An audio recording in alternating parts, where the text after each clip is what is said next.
Good morning everyone. आ रही है मेरी वॉइस सबको? Good morning ma'am. Good morning ma'am.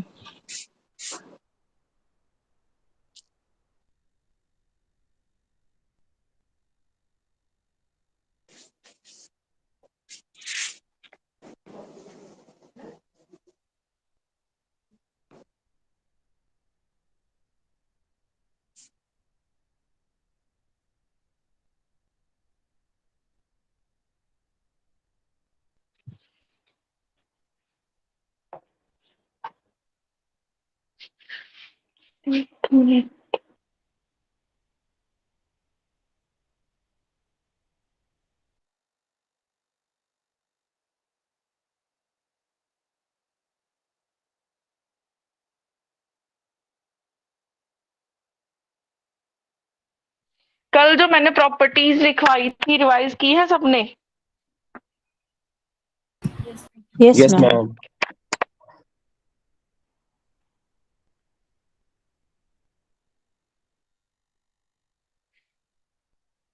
तो उसी के बेस पे अभी हम क्वेश्चंस करते हैं। पहले आइडेंटिटीज को यूज करके क्वेश्चंस करेंगे, फिर लास्ट में हम लोग के मैप इंट्रोड्यूस करेंगे। तो हमारे पास फर्स्ट क्वेश्चन है। मैम कल ਤੁਸੀਂ ਕਹਿ ਰਹੇ हाँ ਸੀ कि जी। कुछ और प्रॉपर्टीज भी ने। हाँ, वो अभी क्वेश्चन करते करते याद आएंगी। Okay okay. वैसे वो नोट्स में लिख रखी थी।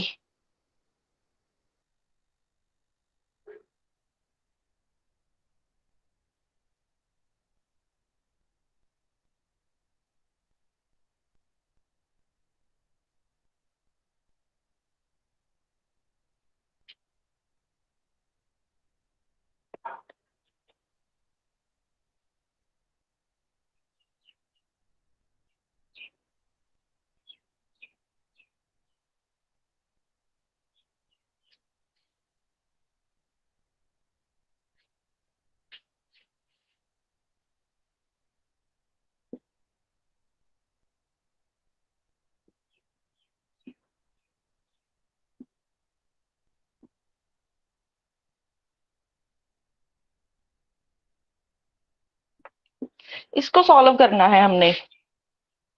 फर्स्ट क्वेश्चन है, आपको कोई ऐसे एक्सप्रेशन दे दिया जाएगा, इसको क्या करना है, हमने सिंपलीफाई करना है। ठीक है, तो उसको सिंपलीफाई करने के लिए हम लोग जो कल हमने प्रॉपर्टीज की हैं वो करेंगे। तो फर्स्ट देखो, यहाँ पे कौन सी प्रॉपर्टी लग सकती है? यहाँ पे लग सकती है डी मॉर्गन्स लॉ। ठीक है, डी मॉर्गन्स लॉ लगाएंगे तो एक्स वाई के ऊपर बार है तो उसको क्या लिखेंगे? एक्स बार प्लस वाई बार। ठीक है, ऐसे ही यहाँ पे भी डी मॉर्गन्स की प्रॉपर्टी लग सकती है। तो यहाँ पे क्या बन जाएगा? एक्स का बार इंटू वाई बार। ठीक है, तो इन दोनों में डी मॉर्गन्स की प्रॉपर्टी लग गई। तो ये एक्सप्रेशन हमारा क्या बन जाएगा? एक्स बार वाई बार प्लस एक्स बार वाई। और फिर ये क्या बन जाएगा? एक मिनट, उल्टा लिख गई। ये ऐसे बन जाएगा ये। ठीक है, क्योंकि x का बार आएगा फिर डॉट का कॉम्प्लीमेंट क्या होता है? प्लस हो जाता है, फिर बाई बार आ जाएगा। ठीक है, फिर ये तो एज इट इज है। फिर यहाँ पे x का कॉम्प्लीमेंट प्लस का कॉम्प्लीमेंट करोगे तो डॉट आ जाएगा, मतलब प्रोडक्ट आ जाएगी। ठीक है, ये बन जाएगा डी मॉर्गन्स अप्लाई करने के बाद। अब उसके बाद यहाँ से अब देखो, इन दोनों में से x का कॉम्प्लीमेंट कॉमन निकल रहा है। तो यहाँ पे इसको ऐसे लिख लेती हूँ, पहले मैं इकट्ठा कर लेती हूँ। फर्स्ट ये लिखी, सेकंड ये, प्लस वाई बार एक्स बार वाई बार। ठीक है, तो यहाँ से एक्स कॉम्प्लीमेंट कॉमन निकल रहा है, तो यहाँ पे बचेगा 1 प्लस वाई बार प्लस एक्स बार वाई बार। इसकी वैल्यू बोलो जल्दी से, क्या होती है? 1। यस, इसकी वैल्यू होती है हमारे पास 1। तो हमारे पास एफ किसके इक्वल हो जाएगा? एफ इक्वल हो जाएगा एक्स बार। एक्स बार को 1 के साथ मल्टीप्लाई करेंगे तो कोई फर्क नहीं पड़ेगा, प्लस वाई बार प्लस एक्स बार वाई बार। ठीक है, अब इन दोनों में से एक्स बार वाई बार कॉमन आ रहा है, वाई का कॉम्प्लीमेंट क्या है, कॉमन आ रहा है। तो यहाँ पे क्या हो जाएगा, वाई का कॉम्प्लीमेंट निकाला तो 1 प्लस एक्स कॉम्प्लीमेंट। अब यहाँ पे 1 प्लस समथिंग है तो ये भी क्या रहेगा, 1 रहेगा। 1. ये भी क्या रहेगा, 1। तो 1 के साथ मल्टीप्लाई करेंगे कोई फर्क नहीं पड़ेगा। तो हमारे पास रिजल्ट क्या निकला है, यस हमारे पास जो रिजल्ट है वो क्या निकला है, एक्स बार प्लस वाई बार, मतलब एक्स का कॉम्प्लीमेंट प्लस वाई का कॉम्प्लीमेंट। देखो इतना, इस एक्सप्रेशन से हम लोग इस एक्सप्रेशन पे आ गए हैं। इसको और भी सिंप्लीफाई किया जा सकता है, इसको और भी सिंप्लीफाई किया जा सकता है। देखो इसको हमने ये, मतलब इसको हम ये लिख सकते हैं डी मॉर्गन्स थ्योरम अप्लाई करके। तो इसको हम लिख देंगे एक्स वाई के ऊपर होल कॉम्प्लीमेंट। तो इसको सिंप्लीफाई करने के बाद हमारे पास ये बन जाएगा। ठीक है, तो ऐसे हमने क्या करने होते हैं, एक्सप्रेशंस को सिंप्लीफाई करना होता है। अब देखो बार बार ये बोलूंगी, कितने स्टेप्स का काम हो गया, 2 4 6 स्टेप्स का काम है ये। ठीक है, अगर हम आइडेंटिटीज यूज करके एक्सप्रेशंस को सॉल्व करने चलते हैं तो कितने हैं, 6 7 स्टेप्स का काम हो गया है। बट पेपर में हमारे पास इतना टाइम नहीं है। ठीक है, तो हमें एक शॉर्ट ट्रिक चाहिए जो सिर्फ 1 मिनट में, ठीक है, लेस देन 1 मिनट में हमारा क्वेश्चन सॉल्व कर दे, तो वो सॉल्व करेगा के मैम। ठीक है, तो ये है, इसमें किसी को कोई डाउट हो तो पूछ सकते हो।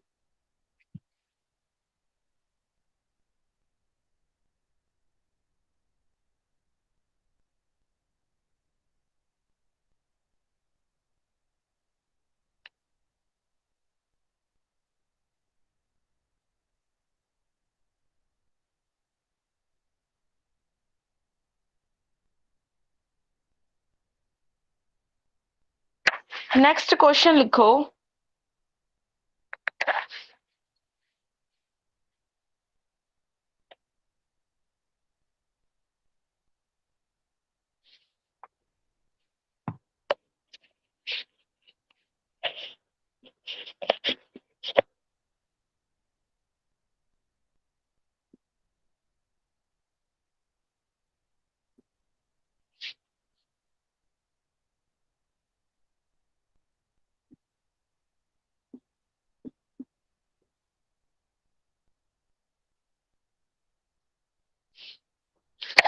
इसको सॉल्व करो जल्दी से, क्वेश्चन को 2 मिनट दिए आपको सॉल्व करने के लिए।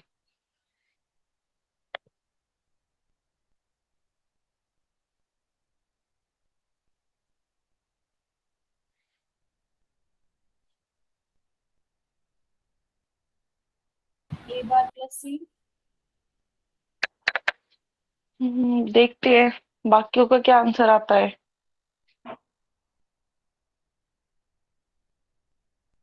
ए bar plus A C. A bar plus C. A, कोई और बोल दो अलग को। Plus C. A bar plus सी।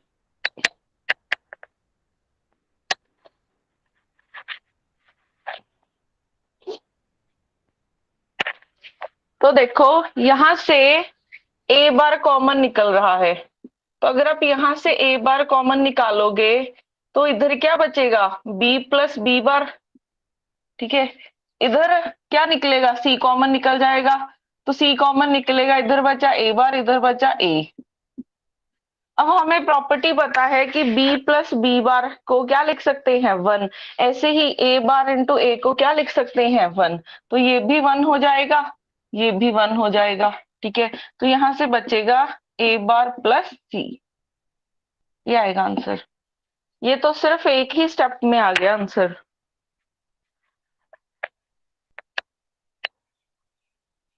उसके बाद नेक्स्ट क्वेश्चन है,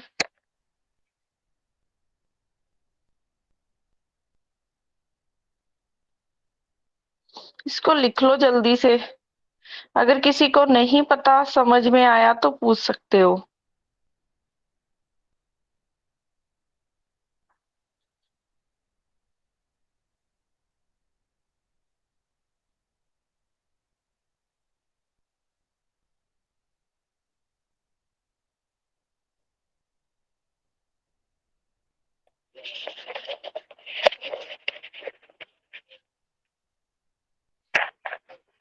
उसके बाद नेक्स्ट इसको सॉल्व करो।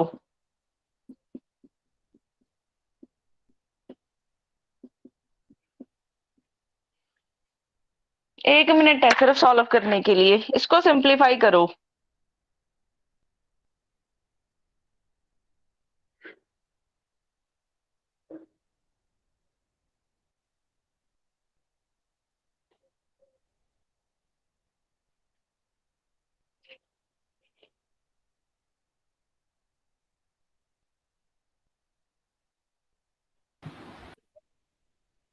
बी बी बी सबका ही बी आ रहा है। Yes ma'am.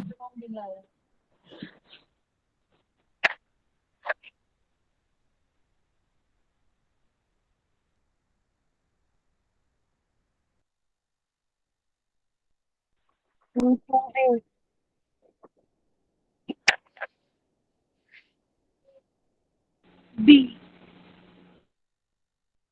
मेजॉरिटी तो बी है, शायद बी ही हो इसका आंसर।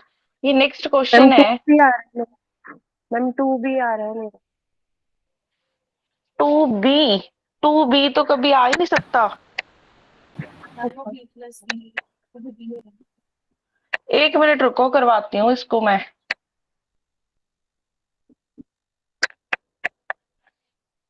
यहाँ पे चलो पहले ये करते हैं। हमारे पास ये क्वेश्चन था, पहले हमें क्या है, इनको मल्टीप्लाई करना पड़ेगा। तो मल्टीप्लाई करेंगे ए बार इंटू बी, फिर ए बी हो जाएगा, फिर ये हो जाएगा बी इंटू बी। ठीक है। अब ए इंटू ए का कॉम्प्लीमेंट ये क्या होता जीरो। है, 0। ठीक है। ए बार बी प्लस, अब यहाँ पे बी इंटू बी को हम बी ही लिख सकते हैं। तो इधर से आप क्या निकाल सकते हो, बी कॉमन निकाल सकते हो। बी कॉमन निकला तो अंदर क्या बचेगा, 1 प्लस ए। बी कॉमन निकला लास्ट टू टर्म से, तो अंदर बचेगा 1 प्लस ए। तो 1 प्लस ए क्या है, 1। वन। तो यहाँ से बच जाएगा ए बार बी प्लस बी। ठीक है। अब फिर से बी कॉमन निकाल लो। बी कॉमन निकालोगे तो ए बार प्लस ए मैम बार नीचे प्लस 1। विजिबल नहीं है। क्या हुआ, नीचे विजिबल बोर्ड। ये विजिबल है। आप तक देख रहे अभी दिख जाएगा। ठीक है, इन दोनों में से फिर बी कॉमन निकाल लिया, तो ए बार प्लस 1, फिर से ये हो गया 1 हो गया, तो आंसर क्या आ जाएगा, बी। ए ठीक है। बार तो plus one will be equal to one. Yes, इधर नहीं, मैं कोई प्रॉपर्टी वैसे कल लिखी नहीं सी। ये आपको वैसे सोचने की जरूरत ही नहीं है। हमने लिखा था 1 plus a is equal to 1। अगर यहाँ पे इसका कॉम्प्लीमेंट भी आ जाता है तब भी वैल्यू 1 ही रहेगी। कैसे, ए को आपने रखो 0। ठीक है, ए को रखा 0, तो 1 प्लस 0 तो 1 ही है। ए का कॉम्प्लीमेंट करोगे तब भी, ए का कॉम्प्लीमेंट करोगे कितना आएगा, 1 आएगा। तो 1 प्लस ए का कॉम्प्लीमेंट फिर भी 1 ही आएगा। आप ए को 1 लेके देख लो, ए को 1 लेके देख लो, तो यहाँ पे 1 प्लस 1 करोगे, मतलब 1 प्लस ए करोगे तो क्या आएगा, 1 ही आ जाएगा। अगर यस 1 मैम। प्लस इसका कॉम्प्लीमेंट करोगे तो 0, फिर भी 1 ही रहेगा। तो ये प्रॉपर्टी लिख लो, क्योंकि मैंने बोला था क्वेश्चंस करेंगे तो कुछ प्रॉपर्टीज न्यू निकल आएंगी, तो ये लिख लो। मैम ऊपर वाले का ma'am answer y plus x Y bar जीवर है। दोबारा बताना। मैम ऊपर वाले का answer y plus x Y bar जीवर। पता नहीं, अभी ये तो मैंने यस अपने, मेरा भी सेम आ गया ma'am. Okay, y plus x z dash आ रहा है आंसर। y डैश भी है साथ में। मैम लास्ट क्वेश्चन में बी कॉमन लेके सॉल्व करना उसको। इसको, इन दोनों को, हाँ जी हाँ जी।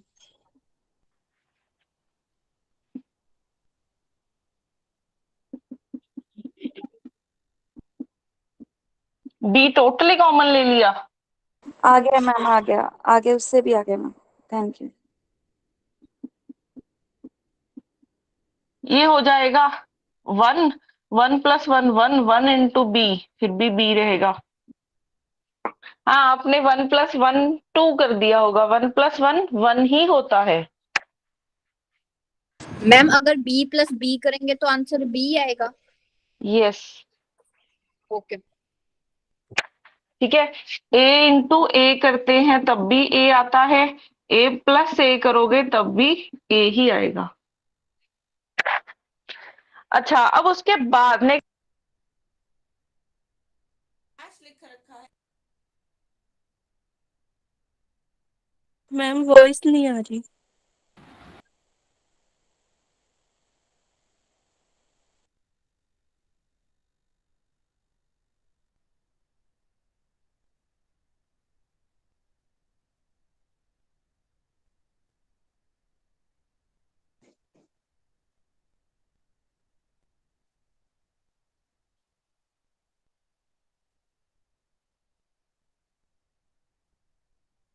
अभी आ रही है वॉइस? Yes ma'am. अभी जल्दी से बाकी भी लगाओ 2 मिनट, फिर क्वेश्चन सॉल्व करते हैं। मैम बोला कि आपने वो सुनाई नहीं दिया जो आप बता रहे थे। मैंने बोला है कि जो x डैश है, जो x डैश है, x डैश मीन्स x का कॉम्प्लीमेंट है। तो यहाँ पे जहां जहां x डैश दिख रहा है मतलब ये सारे कॉम्प्लीमेंट है। अभी सॉल्व करो इसको। मैम ये लास्ट में एक्स वाई बार जी बार है, वो वाई और जी इकट्ठे पे बार है कि अलग अलग पे बार है? अलग अलग है। अलग अलग है। तो मैम हाँ मेरा तो जी। वाई प्लस एक्स वाई बार जी बार ही आ रहा है। Yes, ma'am. यही है, Same answer आ रहा है. y प्लस एक्स वाई बार जेड का। Yes. हो सकता है Same उनका answer. गलत हो। Y plus X into Y bar into Z bar. चलो देखते हैं सॉल्व करके इसको।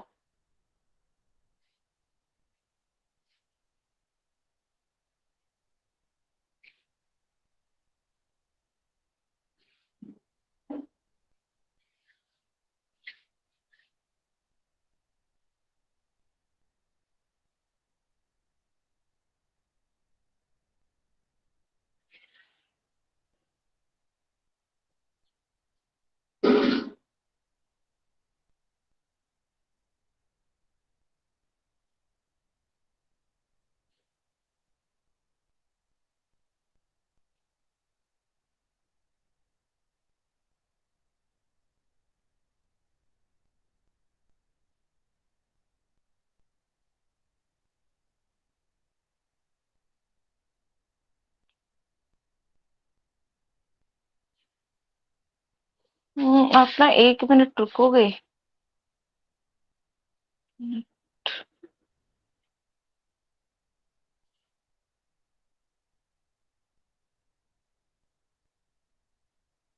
तब तक इस क्वेश्चन को सॉल्व कर लो बाकी भी।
तो देखो यहाँ पे कि इसको सॉल्व करने के लिए हम क्या करेंगे, इन दोनों में से y कॉमन निकाल ले तो कोई फर्क नहीं पड़ेगा।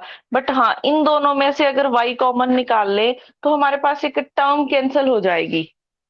तो ये बनेगा एक्स डैश वाई प्लस इन दोनों में से y कॉमन निकाल लिया तो बचेगा z डैश प्लस z, ये थी, और साथ में x y dash z dash है, तो z डैश प्लस मतलब z का कॉम्प्लीमेंट प्लस z, ये किसके इक्वल आ गया, 1 के। तो ये वाली टर्म क्या है, 1 के इक्वल आ गई है। तो यहां से बच जाएगा x dash y plus y plus x y dash z dash, ठीक है। तो इधर से अगर हम y कॉमन निकाल लें तो y कॉमन निकाल ले तो क्या बचेगा, x dash plus 1 plus x y dash z dash, ठीक है। अब यहाँ पे फिर से, अच्छा साथ में y है, ये साथ में y है, फिर से ये वाली टर्म हो गई है 1, तो 1 को y से मल्टीप्लाई करेंगे कोई फर्क नहीं पड़ेगा, तो ये बन जाएगा y plus x y dash z dash, ठीक है। ये आ रहा था। इसके आगे क्या कैसे सॉल्व किया, बस यही आंसर आ रही कीता ही मैम, यही आंसर आया। इसके आगे पता नहीं होगा कैसे y बार को आप चेंज कर सकते डिस्ट्रीब्यूटिव प्रॉपर्टी लगा सकते हो।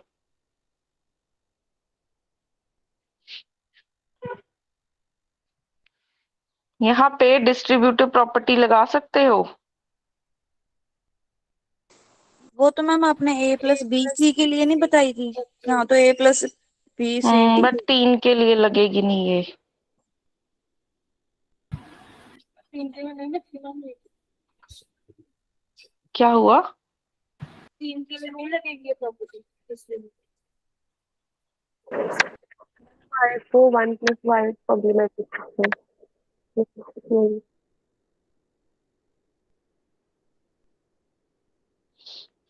अच्छा अगर आपने 3 के लिए लगानी हो प्रॉपर्टी, डिस्ट्रीब्यूटिव प्रॉपर्टी, तो क्या हमने 2 के मैम लिए लग कैसे की जाएगी थी। हाँ मैम, अगर मैं हम बता एक्स रही हूँ, जेड डैश को एक ही मान लें तो लग जाएगी। जैसे मर्जी कर सकते हो आप। देखो यहाँ पे मेरे माइंड में कैसे आया कि डिस्ट्रीब्यूटिव प्रॉपर्टी लगनी चाहिए यहाँ पे, अब आपके माइंड में ये चीज क्यों नहीं आई। देखो y प्लस वाई डैश जब आएंगे ये कैंसल आउट होंगे, तो इधर से आप एक और टर्म खत्म कर सकते हो, वो y डैश है। ये चीज आपके माइंड में ऐसे स्ट्राइक करनी चाहिए कि y प्लस वाई डैश 1 हो जाएगा, ठीक है। और ये बनेगा कैसे, y प्लस वाई डैश आएगा कैसे, वो आएगा डिस्ट्रीब्यूटिव प्रॉपर्टी से। तो हमारे पास डिस्ट्रीब्यूटिव प्रॉपर्टी क्या थी, a प्लस बी सी हो जाता है और a प्लस सी, ठीक है। अब मेरा मोटिव और कोई टर्म कैंसिल नहीं होगी, सिर्फ y प्लस वाई डैश वाली बनेगी।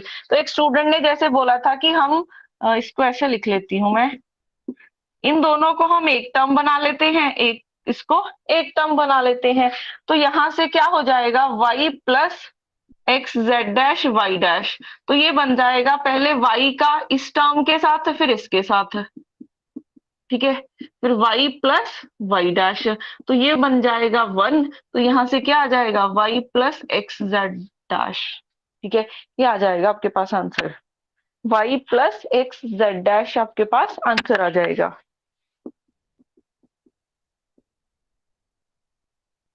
आया समझ में या फिर नहीं आया। Yes ma'am. वैसे आप लोग एक और चीज कर सकते हो, जरूरी नहीं है कि हाँ 2 वेरिएबल्स के लिए ही लगे, 3 वेरिएबल्स के लिए भी लग सकती है। अगर ऐसा आ जाए हो रहा है तो क्या हुआ, अगर 3 को लेके चलेंगे तो बहुत लेंथी बनता है, इसलिए नहीं, इसका मेथड क्या है मैं वही बता रही हूँ। 2 का तो आपने सीख लिया, 3 का क्या होगा, a plus b c d, ठीक है। तो a का b के साथ करो, a का c के साथ करो, a का d के साथ करो, ठीक है। हमारे पास जैसे यहाँ पे था कि y plus x z dash y dash, तो यहाँ पे क्या था, a का x के साथ करा, सॉरी y का x के साथ करा, फिर y का z डैश के साथ, फिर y का y डैश के साथ, तो ये तो हो गया 1, ठीक है। इधर फिर इस पे डिस्ट्रीब्यूटिव प्रॉपर्टी लगा दो तो उसको ऐसे लिख देंगे। तो अगर आपका 3 वाला आ जाए, 4 वाला आ जाए, तो आप इसको ऐसे लिख सकते हो जैसे 2 वाला किया है ना, वैसे ही आप 3 के लिए भी लिख सकते हो, 4 के लिए भी लिख सकते हो, 5 के लिए भी लिख सकते हो। ठीक है। हाँ, अब ना मैं इसके क्योंकि सारे मतलब ऐसे ही सॉल्व होंगे क्वेश्चंस कि जो प्रॉपर्टीज मेंशन की हुई हैं उनको लेके ही सारे क्वेश्चन सॉल्व होंगे, मतलब यूज करके प्रॉपर्टीज का। तो मैंने इसकी एक असाइनमेंट भी भेज दी थी मैंने, और एक मैंने नोट्स भेजे थे ग्रुप में, उसके लास्ट में है डिजिटल इलेक्ट्रॉनिक्स, उसमें असाइनमेंट अटैच की हुई है, तो वहां से प्रैक्टिस करनी है आपको इनकी। ठीक है, वहां से प्रैक्टिस कर लेना, कोई डाउट्स आते हैं वो आप भेज देना। मैम मैम उसके ਜਿਹੜੀਆਂ ਤੁਸੀਂ आंसर्स ਉਹ नहीं है जो आपने असाइनमेंट डाली है ना। कि क्या हुआ? मैम इसके आंसर्स नहीं है मैम असाइनमेंट के ना, उसमें हाँ, नोट्स में सिर्फ एक के नहीं है, बाकी सबके हैं, सिर्फ एक असाइनमेंट के जो नहीं है। बाकी है, जो आपने असाइनमेंट दी है ना उसके नोट्स नहीं है मैम उसमें। मैम ये लास्ट में से समझ नहीं आया मेरे को। ਮੈਮ कौन ਜੋ सा? ਤੁਸੀਂ ਅਸਾਈਨਮੈਂਟਸ ਸ਼ੇਅਰ ਕੀਤੀਆਂ ਨੇ ਉਹਦੇ ਰਿਕਾर्डेड ਵੀਡੀਓ ਸੋਲੂਸ਼ਨਸ ਮਿਲ ਸਕਦੇ ਨੇ? वो तो लास्ट ईयर करवाए हुए हैं। हाँ, मैंने ये डिट्टो एक एक असाइनमेंट सॉल्व करवाई हुई है इसी पिछले, जो अभी पिछली बार करवाया था ना शायद नवंबर में, उस टाइम करवाया हुआ है। ਓਕੇ ਮੈਮ, ਕਿਉਂਕਿ ਕਈ ਵਾਰ ਇਹ मैं ਹੁੰਦਾ ਨਾ ਬਹੁਤ ਸਾਰੇ ਕੁਐਸਚਨਸ ਨਹੀਂ ਸੋਲਵ ਹੁੰਦੇ, ਤਾਂ ਇਹ ਸੀ ਕਿ ਜੇ ਰਿਕਾर्डेड ਵੀਡੀਓ ਮਿਲ ਸਕਦੀ ਹੈ ਤਾਂ मिल ਤੁਹਾਨੂੰ ਵੀ जाएगी, ਸੌਖਾ होगा ਸਾਨੂੰ भी। ਹਾਂਜੀ ठीक है। मिल जाएगी। हाँ जी, हाँ जी, किसको कौन सा स्टेप नहीं समझ में आया? मैम लास्ट में से क्या था? y प्लस एक्स, क्या था, Y मेरे को बार तो Z बार एक्सप्रेशन भी नहीं याद। y प्लस एक्स y बार। यहां से समझ में नहीं आया? हाँ जी मैम। ठीक है, अब यहाँ पे आपने क्या करना है, देखो यहाँ से आगे एक तो ये है कि इसको छोड़ दो यहीं पे, ठीक है, बट ऑप्शन में ये ऐसा नहीं मिलेगा क्योंकि ये आगे सिंपलीफाई होके मिलेगा। तो यहाँ पे आपके इसको देख के पता चलना चाहिए कि यहाँ पे डिस्ट्रीब्यूटिव प्रॉपर्टी लग सकती है। क्यों? क्योंकि अगर आप y प्लस वाई डैश करोगे उसने 1 बन जाना है, तो एक टर्म कैंसिल हो जाएगी सेकेंड वाले से। तो यहाँ पे मैंने डिस्ट्रीब्यूटिव प्रॉपर्टी लगाई। तो डिस्ट्रीब्यूटिव प्रॉपर्टी क्या होती है?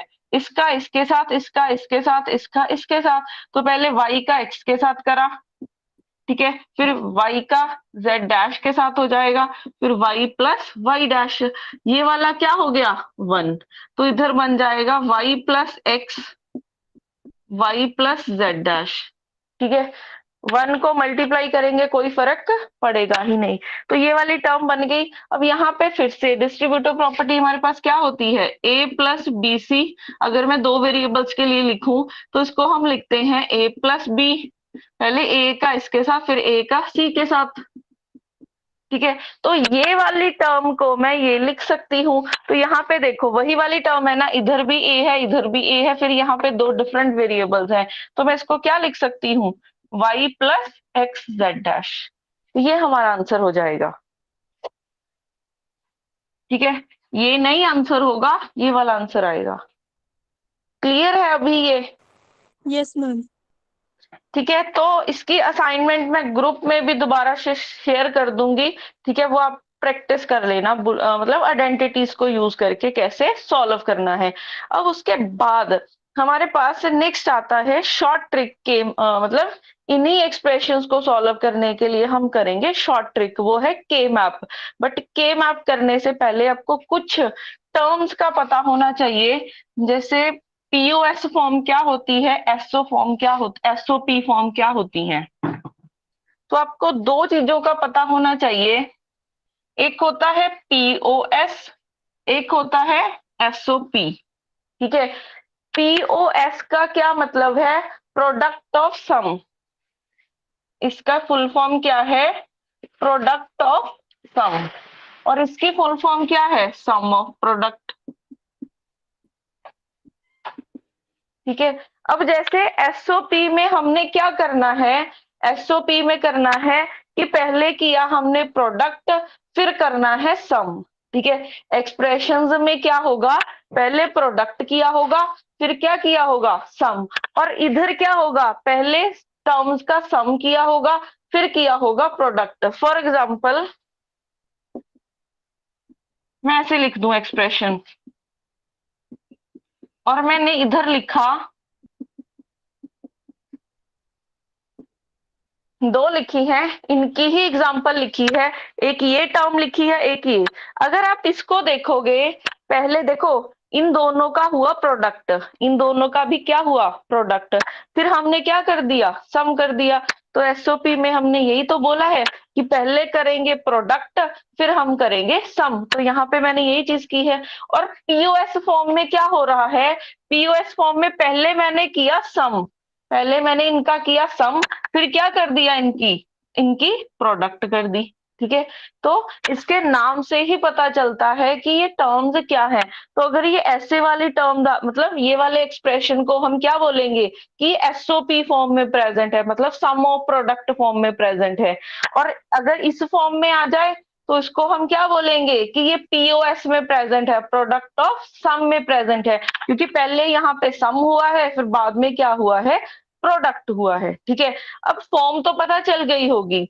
अब यहाँ पे जो सबसे मेन पॉइंट आता है, क्योंकि डायरेक्ट कोई क्वेश्चन नहीं पूछेगा, क्वेश्चन अगर अराइज होता है वो होता है कि किसमें मिनिमम टर्म्स प्रेजेंट है और किसमें मैक्सिमम टर्म्स प्रेजेंट है।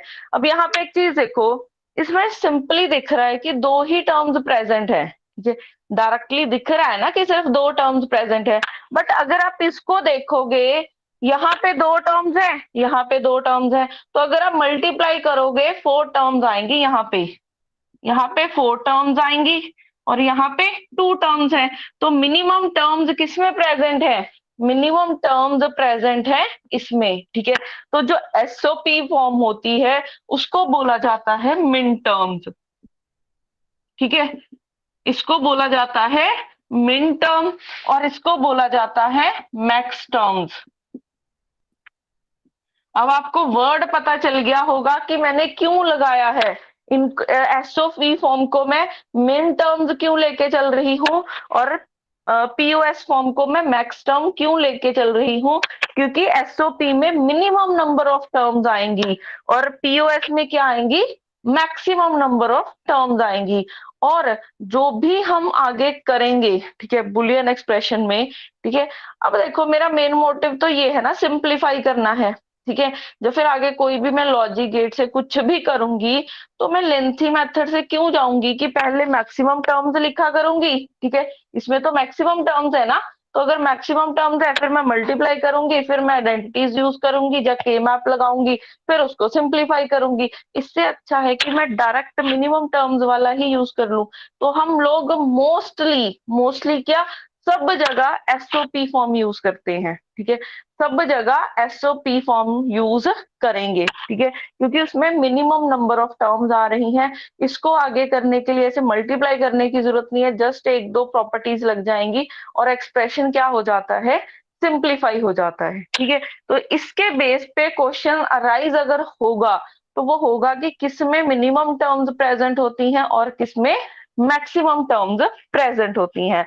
अब सेकेंड इसकी जो मोस्ट इंपॉर्टेंट चीज है, जब भी हम एसओपी फॉर्म लेके चलते हैं, ठीक है, एसओपी फॉर्म में हम लोग ए को लेंगे 1 और ए के कॉम्प्लीमेंट को हम 0 लेके काम करते हैं।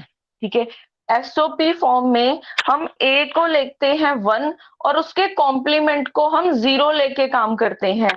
और पीओएस फॉर्म में बिल्कुल इसका उल्टा है कि ए को हम 0 लेके काम करेंगे तो जो उसका कॉम्प्लीमेंट होगा वो क्या हो जाएगा, 1। ठीक है, इस चीज का ध्यान रखना क्योंकि इनडायरेक्टली क्वेश्चन पूछे जाते हैं। तो 3 प्रॉपर्टीज बताई हैं कि इसमें होता क्या है। फर्स्ट ये है, सेकंड हमारे पास कि इसमें मैक्सिमम और मिनिमम टर्म्स किसमें प्रेजेंट होती हैं। थर्ड ये वाला पॉइंट है कि जब भी एसओपी फॉर्म की बात होती है तो वहां पे ए को हम 1 है, मतलब सिंपल वाले नंबर्स को, सिंपल वाले वेरिएबल्स को हम 1 लेके चलेंगे, और जो कॉम्प्लीमेंट होगा, जरूरी नहीं है ए ही हो, बी हो सकता है, सी हो सकता है, एक्स वाई जेड कुछ भी हो सकते हैं, ठीक है। तो जो कॉम्प्लीमेंट होगा उसको हमने 0 लेना है, और इधर अगर कॉम्प्लीमेंट होता है तो उसको हम क्या लेंगे, 1 लेंगे।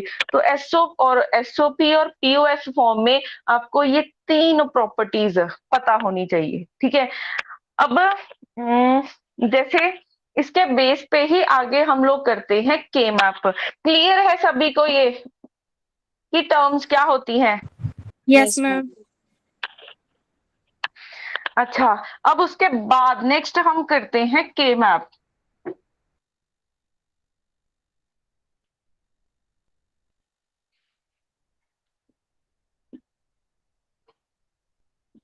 देखो, के मैप आपके कोई सिलेबस में डायरेक्टली मेंशन नहीं है, ठीक है, और ये मेंशन होगा भी नहीं, क्योंकि ये जस्ट बुलियन आइडेंटिटीज की एक शॉर्ट ट्रिक है। तो वो शॉर्ट ट्रिक थोड़ी ना मेंशन करेंगे आपके सिलेबस में, ठीक है। अगर किसी के माइंड में ये चीज आए कि के मैप मेंशन नहीं है, तो वो मेंशन होगा भी नहीं आपके सिलेबस में।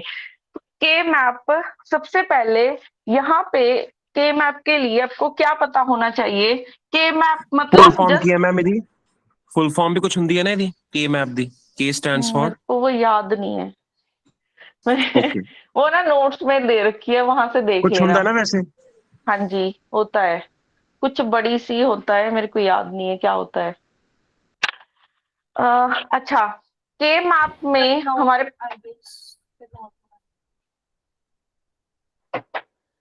वो ना, मैंने जो नोट्स भेजे हुए हैं उसमें मैंने लिखा होगा के मैप की फुल फॉर्म, वहां से देख लेना, अदरवाइज गूगल पे सर्च कर लेना। तो के मैप में हमने क्या करना है, एक टेबल बनाना होता है, ठीक है। हमने क्या है, टेबल बनाना होता है। पहली चीज, टेबल बनाना है तो उसमें कितनी नंबर ऑफ यस किसी ने लिखा है के मैप का, वो किसी ने हमने के मैप में क्या करना होता है, टेबल बनाना होता है, ठीक है। अब टेबल बनाना है तो उसमें ये तो पता होना चाहिए ना कितनी नंबर ऑफ रोज बनेंगे, कितने नंबर ऑफ कॉलम्स बनेंगे। तो वो डिसाइड होता है नंबर ऑफ वेरिएबल्स के ऊपर, ठीक है। नंबर ऑफ वेरिएबल्स के ऊपर मतलब, मान लो आपके पास ये एक्सप्रेशन है, ठीक है, एक मैं आपको ये दे दूं, एक मैं आपको ये दे दूं, इसमें सिर्फ एक वेरिएबल है, सिर्फ इसमें एक वेरिएबल है। इसमें क्या है, इसमें 1 वेरिएबल है, इसमें 2 आ गए, इसमें कितने आ गए, 3 आ गए, ठीक है। तो ऐसे पहले तो एक्सप्रेशन देख के हम ये देखा करेंगे, एक्सप्रेशन आपके सामने है, उसको सिंप्लीफाई करना है, तो एक्सप्रेशन देख के आपको पता तो चल जाएगा ना कि कितने वेरिएबल्स आ रहे हैं इसमें, 1 आ रहे हैं, 2 आ रहे हैं, 3 आ रहे हैं। तो वेरिएबल से आपको पता चलेगा कि कौन सा टेबल बनेगा। तो अगर आपके पास है 1 वेरिएबल, अगर आपके पास है 1 वेरिएबल, तो 2⁻1 का टेबल बनेगा, ठीक है। पहले इसको लिख लो, अगर 1 वेरिएबल है तो 2⁻1 का वेरिएबल बनेगा, 2⁻1 का टेबल बनेगा। 2⁻1 मतलब उसमें 2 बॉक्स प्रेजेंट होंगे, ठीक है। 2⁻1 2 ही होगा ना, 2 बॉक्सेस बनेंगे, इसमें टेबल में 2 बॉक्सेस रहेंगे, तो ये मैंने बना दिए। ऐसे ही अगर आपके पास 2 वेरिएबल है, 2 की पावर का ही बनना है, 2 की पावर 2 कर दो, ठीक है। अगर 1 था 2 की पावर 1, अगर 2 वेरिएबल्स है तो 2 की पावर 2, 2 की पावर 2 कितना होगा, 4, तो यहाँ पे 4 टेबल में 4 बॉक्सेस होंगे।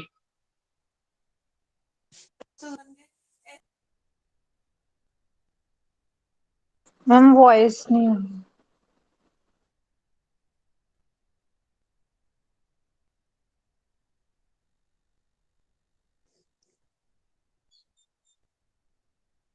एक्चुअली किसी की ना कॉल बज जाती है तब नहीं आता ये। मैम ए अभी आ प्लस रही ए है? बार तो 1 ही हो गया। Excuse me ma'am.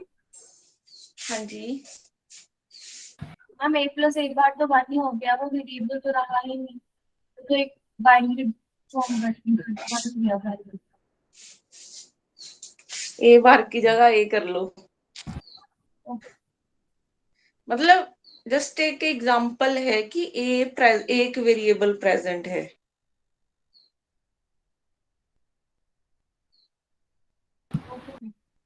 मैम जी फिर आपको उस पॉइंट ऑफ व्यू ਨਾਲ सोच रहे हैं फिर a plus a is also equal to a, हालांकि वन वेरिएबल ही बन गया बट नहीं मैम जी ਆਪਾਂ सॉल्व करके देखते हैं फिर तो a plus a भी a ਦੇ ਇਕੁਅਲ ਹੀ ਬਣ ਗਿਆ। तो एक वेरिएबल है ना वेरिएबल एक ही है। उसमें।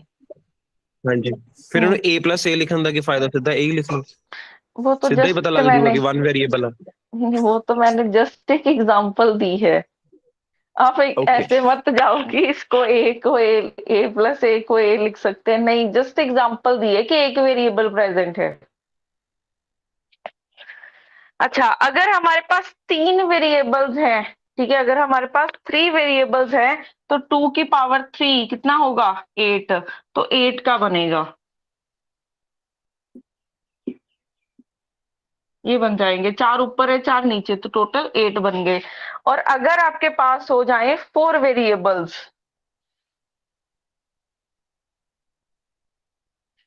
4 वेरिएबल्स के लिए क्या बनेगा, 2 की पावर 4, ये बन जाएगा 16, 16 का हमारे पास ये ऐसे बनेगा।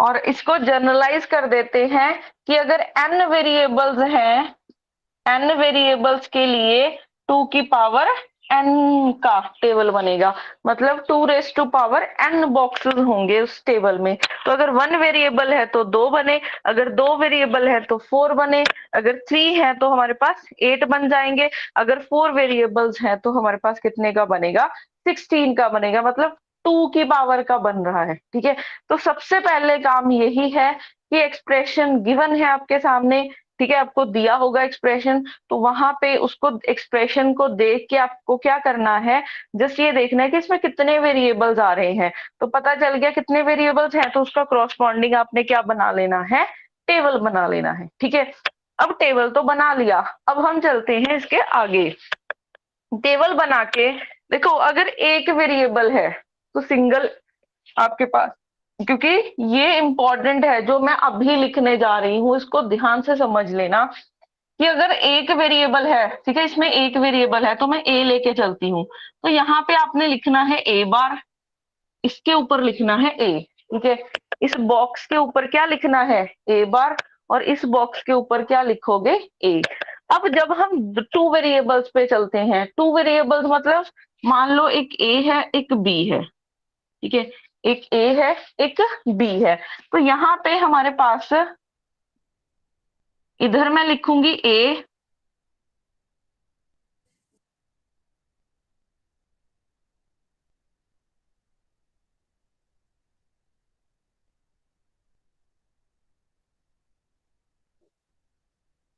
तो मैंने के लिख दिया कि इधर ए है और इधर क्या है बी, तो सेम चीज करनी है, इधर आपने लिखा ए बार ए और इधर लिखा बी बार बी, ठीक है, तो इधर मैंने लिखा ए बार, इधर लिखा ए, और ऐसे ही, क्योंकि इधर वाली साइड को मैंने एक वेरिएबल रख दिया, दूसरी साइड को मैंने दूसरा वेरिएबल रख दिया, ठीक है, तो इधर ए बार ए बी बार बी।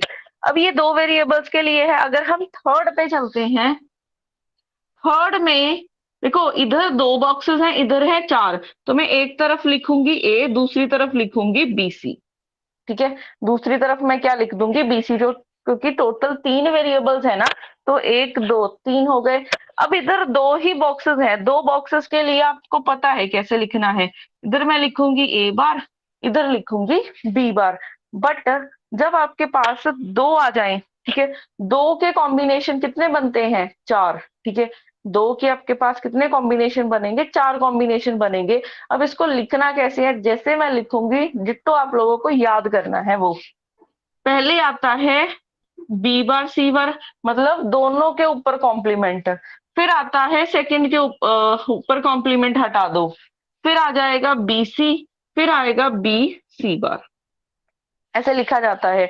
सबसे पहले आता है बी बार दोनों के ऊपर कॉम्प्लीमेंट, फिर फर्स्ट के ऊपर कॉम्प्लीमेंट, फिर यहाँ पे किसी के ऊपर कॉम्प्लीमेंट नहीं होगा, और फिर लास्ट के ऊपर मतलब सेकेंड वाले वेरिएबल के ऊपर कॉम्प्लीमेंट।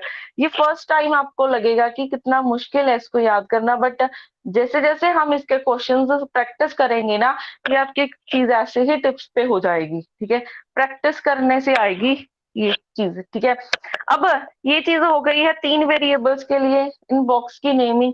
ऐसे ही अभी हमने करना है 4 वेरिएबल्स के लिए। तो 4 वेरिएबल्स के लिए करना है, इधर 4 है इधर 4 है, मतलब इधर 2 आएंगे इधर 2 आएंगे, तो टोटल 4 वेरिएबल्स हो जाएंगे। तो मैंने ऐसे लिखा ए बी और इधर लिखा सी डी। ठीक है, a b and c d. तो फिर से कॉम्बिनेशन बना लो, जैसे मैंने ये लाइन लिखी है ना, वैसे इधर भी लिखना है इधर भी लिखना है। तो पहले लिखेंगे दोनों के ऊपर कॉम्प्लीमेंट, फिर फर्स्ट के ऊपर कॉम्प्लीमेंट है, फिर दोनों पे ही नहीं है, फिर सेकंड के ऊपर कॉम्प्लीमेंट है। सेम चीज है इधर लिखो, c bar d bar, c bar d, c d, c d bar. ठीक है, तो ऐसे हमने करनी है इनकी नेमिंग। ठीक है, इसमें किसी भी मतलब किसी को डाउट है तो पूछ सकते हो।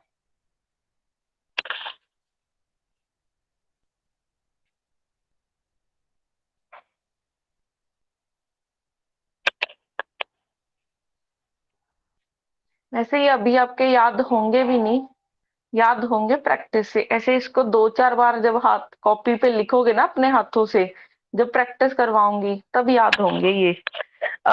अच्छा, अब उसके बाद नेक्स्ट चीज नेमिंग हो गई। ठीक है, अब यहाँ पे इस बॉक्स की अगर हमने वैल्यू लिखनी हो, इस बॉक्स का क्या नेम है, ए बार।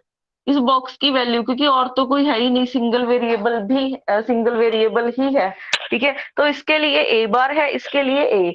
अच्छा, अगर मैं एसओपी फॉर्म को लेके चलें, ठीक है, क्योंकि मैंने बोला था कि हम लोग सब जगह एसओपी फॉर्म को लेके ही चलेंगे, तो अगर मैं एसओपी फॉर्म को लेके चल रही हूँ, ए बार की वैल्यू बोलो क्या थी, 0। जीरो। जीरो। तो इस बॉक्स का नाम होगा 0 और इसका होगा 1। ठीक है, तो अगर इस बॉक्स की हमने वैल्यू देखनी हो तो इस बॉक्स की वैल्यू है 0 और इसकी क्या है 1। और ऐसे ही बाकियों के लिए देखें, बाकियों में अब नंबर ऑफ वेरिएबल्स बढ़ गए, क्योंकि इसमें रोज भी है कॉलम्स भी है। तो जब भी हमने नेमिंग मतलब बॉक्स की वैल्यू लिखनी हो तो हम रो से स्टार्ट करते हैं। इसको ध्यान से स्टार बना के लिख लेना कॉपी पे। जब भी हम बॉक्स की वैल्यू चेक करेंगे तो हम से पहले क्या चेक करेंगे, रो चेक करेंगे, फिर जाएंगे कॉलम पे। तो इसके लिए रो के लिए वैल्यू कितनी है, ए बार, और इधर कितनी है, बी बार। ठीक है, इधर कितनी है, बी बार। तो इसके लिए देखेंगे इस बॉक्स की वैल्यू, रो की वैल्यू क्या है, ए बार, और कॉलम की वैल्यू क्या है, बी। ऐसे ही तो पहले रो देखना है फिर कॉलम, तो रो के लिए है ए और कॉलम के लिए है बी, और इधर रो के लिए ए और कॉलम के लिए बी। ठीक है, ऐसे ही आप वाक्यों का भी लिख सकते हो। इसके लिए रो के लिए वैल्यू है ए बार, कॉलम के लिए बी बार सी बार। ऐसे ही इसके लिए ए बी बार सी बार। ठीक है, ए बार बी बार सी, बाकी आप खुद से लिख लेना। और इधर अगर हमने लिखना हो, पहले रो की वैल्यू है ए बार बी बार, फिर column C bar d bar. ठीक है, ऐसे नेमिंग चलती है सबकी, ऐसे सबकी क्या चलेगी, नेमिंग चलेगी। अब ये आप लिख लोगे। ठीक है, ये आप लिख लोगे कि ये क्या होते हैं। थोड़ा सा ना, चलो मैं बता ही देती हूँ आपको। शायद ना हमने एक अभी वो करेंगे हम, मैंने आपको जैसे बताया था ना, हमारे पास 4 नंबर सिस्टम्स होते हैं। 4 नंबर सिस्टम, जैसे एक डेसिमल होता है, एक बाइनरी होता है, एक हेक्साडेसिमल होता है, एक होते हैं हमारे पास ऑक्टल नंबर सिस्टम। ठीक है, तो पहले तो हमें थोड़ा सा decimal to binary, binary to decimal में कन्वर्ट करना आना चाहिए चीजें। ठीक है, डेसिमल नंबर सिस्टम क्या होता है हमारे पास, चलो इसको ना कल ही करवा दूंगी मैं। हाँ जी, कल ही करवा दो, जीके की क्लास लगी है। हाँ जी, कल ही करवा दूंगी। तो तब तक 1-2 बार इस चीज को कॉपीज पे नोट कर लेना। ठीक है, मतलब 1-2 बार प्रैक्टिस करके देख लेना, क्योंकि जितनी बार हाथों से लिखोगे उतनी बार ये याद होंगे, ऐसे नहीं याद होंगे। बाकी हम करेंगे कल, तो तब तक आप बुलियन एक्सप्रेशन वाली असाइनमेंट कर लेना। एक्सक्यूज मी मैम, हाँ जी। वो मेरा कल वाला डाउट क्लियर कर दो जो वो था एक्सनॉर और नॉर गेट वाला।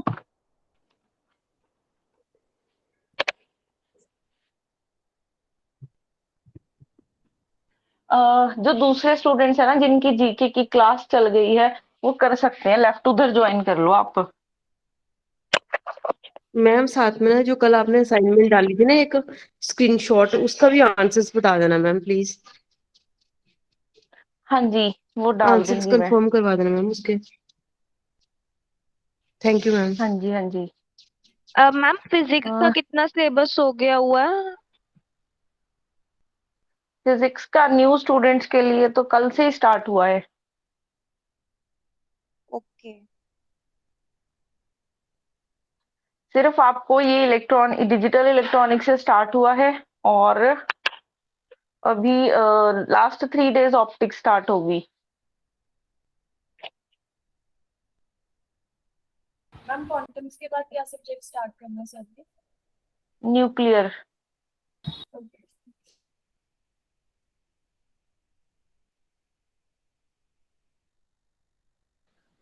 मैम अगर मार्क्स डिस्ट्रीब्यूशन देखनी हो कि कौन से टॉपिक में से कितने नंबर का आएगा, तो ऐसा कोई टेबल है बना हुआ?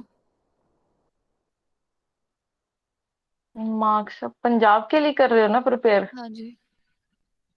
तो नहीं है फिर, क्योंकि ये तो एग्जामिनर के मूड के ऊपर डिपेंड, एग्जामिनर के ऊपर डिपेंड करता है कि क्या डालता है पेपर में। जैसे इनऑर्गेनिक ऑर्गेनिक में भी होता है ना कि इस टॉपिक में से इतने क्वेश्चन देखने को मिलेंगे, इस टॉपिक में से इतने क्वेश्चन देखने को मिलेंगे। तो मैं बताती हूँ, 1 मिनट।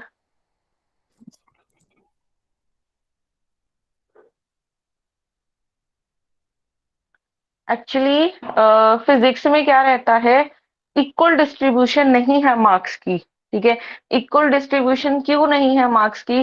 जो सबसे पहले जिस टाइम पे मास्टिकेटर स्टार्ट हुआ था ना, उस टाइम पे लाइक कितने आए हुए थे, 10 to 12 क्वेश्चन सीएमपी से पूछ रखे थे उन्होंने। फिर उसके बाद नेक्स्ट ईयर पेपर, उसी साल शायद पेपर हुआ था, उसमें उन्होंने 10 to 12 क्वेश्चन उससे पूछ रखे थे, इलेक्ट्रॉनिक्स से पूछ रखे थे। ऐसे ही 10 to 12 क्वेश्चन अब लास्ट ईयर अगर आप देखोगे तो थर्मो से पूछ रखे हैं। तो ऐसे ऐसा तो कोई एग्जैक्ट पैटर्न नहीं है। जो जिसके हाथ में पेपर चला जाता है ना, वो जिस सब्जेक्ट का माहिर है उसमें से वो क्वेश्चंस पिक कर लेते हैं। तो अभी ये 3 बार देखो ऐसे हो चुका है। अगर 10 to 12 क्वेश्चन एक ही सब्जेक्ट से देखने को मिल रहे हैं, बाकी बचे आपके 40। अब 40 मार्क्स की डिस्ट्रीब्यूशन क्या है, वो इक्वल चली जाती है। जैसे 3 4 4 नंबर कैसे आ जाता है सारे सब्जेक्ट में से बाकियों से, तो कोई एक की वेटेज ये ज्यादा रख देते हैं पेपर में और बाकियों की कम रख देते हैं, क्योंकि टोटल 9 यूनिट्स होती हैं इसमें, टोटल 9 यूनिट्स हैं। तो आप डिवाइड कर लो कि कितने कितने आएंगे। मतलब हर चैप्टर से 3 3 3 4 4 क्वेश्चंस देखने को मिलेंगे आपको हर यूनिट से। जैसे इलेक्ट्रिसिटी एंड मैग्नेटिज्म की पूरी जो यूनिट है उसमें से 3 to 4 क्वेश्चन आ जाएंगे। ऐसे ही थर्मो में से 3 to 4 क्वेश्चन हैं। ठीक है, वैसे ऐसे तो 3 to 4 क्वेश्चन ही बनते हैं एक यूनिट में।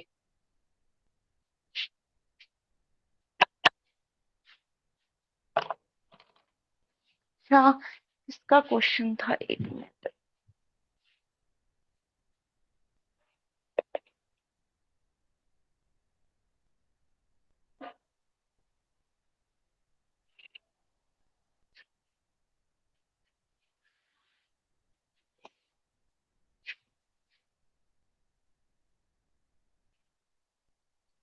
एक असाइनमेंट का क्वेश्चन है, वो क्वेश्चन नंबर 28 है, जिसमें उन्होंने ऐसे दे रखा है कि इस सिंबल को वो बोलते हैं एक्स और गेट, और इस बॉक्स को उन्होंने बोला है एक्स नॉर गेट।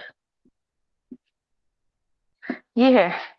ठीक है, तो मतलब इस ऑपरेशन को उन्होंने बोला है एक्स और गेट, और इस ऑपरेशन को उन्होंने बोला है एक्स नॉर गेट। तो हमें ऑप्शंस दे रखे थे 4, उन्होंने पूछा है कि इनमें से कौन सा करेक्ट नहीं है।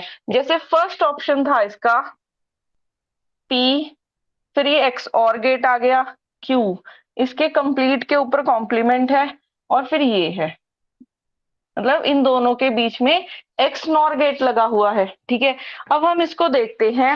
अगर आप इसको सॉल्व करते हो पी क्यू को, मतलब पी और क्यू के बीच में एक्स और गेट है। एक्स और गेट का मतलब क्या है, आउटपुट क्या होती है इसकी, पी बार क्यू प्लस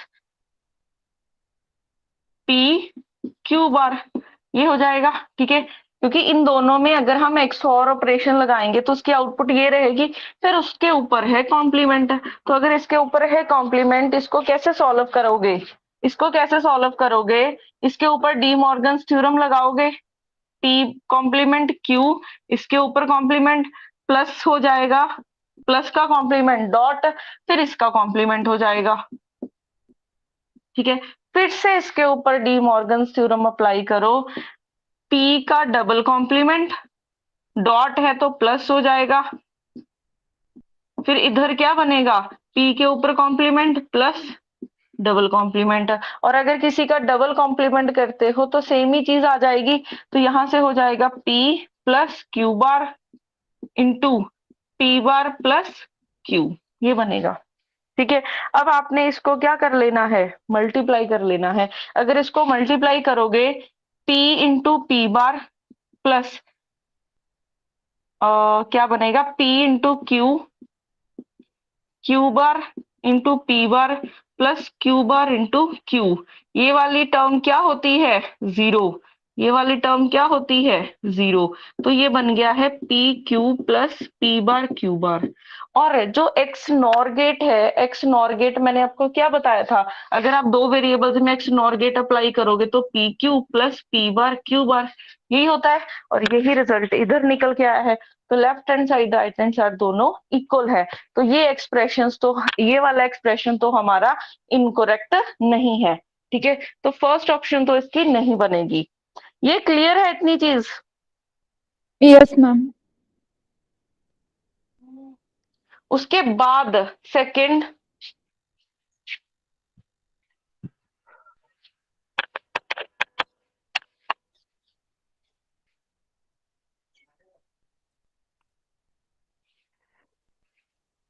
उसके बाद जो सेकंड था पी बार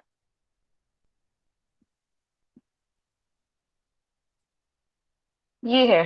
ठीक है, तो अगर हम इसको देखें ऑप्शन बी, क्या ये करेक्ट है या फिर इनकरेक्ट है, इसको देखते हैं। तो इन मैम अब दोनों हो में, जाएगा, मैम हो जाएगा, मुझे ऑपरेशन नहीं ओपन करना आ रहा था, फर्स्ट हो गया, बस हो गया। ओके ठीक है, चलो थैंक फिर कर लेना। Thank you ma'am. बाकी स्टूडेंट्स भी जो ये क्वेश्चन कर रहे हैं, अब आपके लिए मैं ऑप्शंस लिख देती हूँ, क्योंकि शायद हो सकता है आपको ये ना मिले। मैम ये क्वेश्चन किधर है, कौन से असाइनमेंट का क्वेश्चन, जो मैंने ग्रुप में भेजी थी। जो पीडीएफ भेजी थी उसमें से?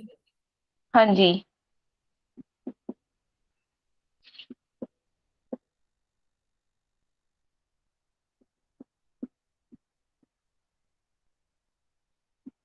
तो मैंने एक ऑप्शन चेक करके बता दिया। अब आपको दोनों की left and right side check करनी है। ठीक है, और ये तीन ऑप्शंस है, तीनों में से कोई एक इनकरेक्ट होगा, ये बाकी भी सारे स्टूडेंट्स कर लेना।